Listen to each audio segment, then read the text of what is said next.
I've been saying recently we need more zoo/jet ski romance movies, and that is exactly what we get in this movie adaptation from New York Times best-selling novelist Karen Kingsbury. I'll discuss all the mushy details in this spoiler-free review of Someone Like You. London is the perfect daughter to her parents and the dream girl to Dawson, even though he can't muster the nerves to tell her. When a tragic accident takes her life, Dawson and her parents are overwhelmed with grief. As they mourn, a secret from the past is unearthed. London was an in vitro baby. We couldn't get pregnant otherwise. The procedure gave us 2 embryos. What about the other? And miraculously has a twin sister, Andy. When Dawson seeks to find Andy, complications arise within the hurting families, and Andy may be the only source from which healing can be found.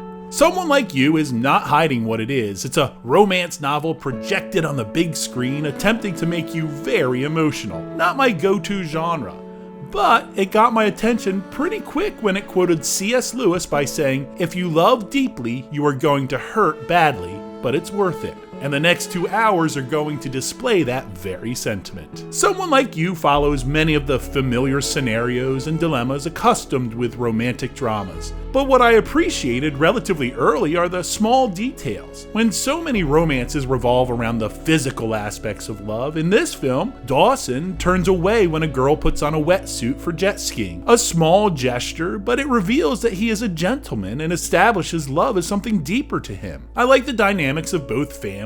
I imagine pessimistic people will view these nuclear families as fake or unachievable, but they really resonate with me. They throw embarrassing birthday parties, compete in cornhole, play board games, and pray before dinner. I really relate to this atmosphere, but with a lot less money. These are some wealthy households, and I think that's purposeful because the whole spirit of this story is a romantic's dream, and that is very appealing. I like that many of the characters care about their faith and are bold and confident enough to share that with those they care about. Not because they're judgmental, but because they want others to understand the peace and joy they experience through God. And I like that their faith is challenged and doubt creeps in during this turmoil, to the point where one character can't understand why London would die even when they begged God to save her life. That's a pretty deep concept that is quite engaging. Now, this film certainly has some cliche, silly moments and convenient scenarios. Some of the minor characters give weaker performances, and Someone Like You loves itself some musical montages with some very obvious needle drops. These types of scenes can feel lazy at times, but I actually thought, for the most part, they captured the mood and emotions of each instance. It worked for me.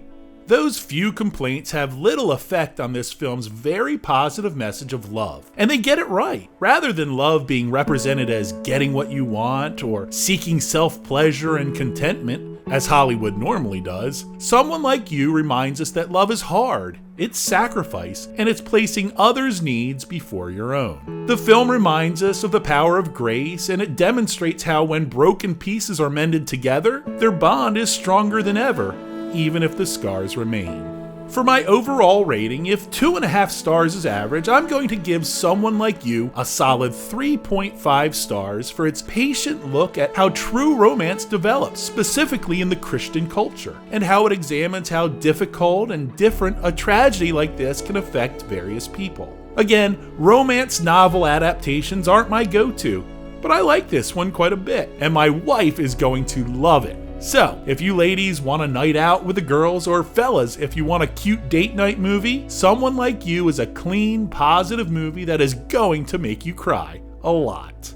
Tell me your thoughts in the comments below, and if you enjoyed this review, please take a moment to like this video, subscribe to the channel, I'm trying to reach 1,000 subscribers, and turn on the notification bell so you never miss any of my future reviews. Also, you can check out my past reviews by clicking on one of these boxes.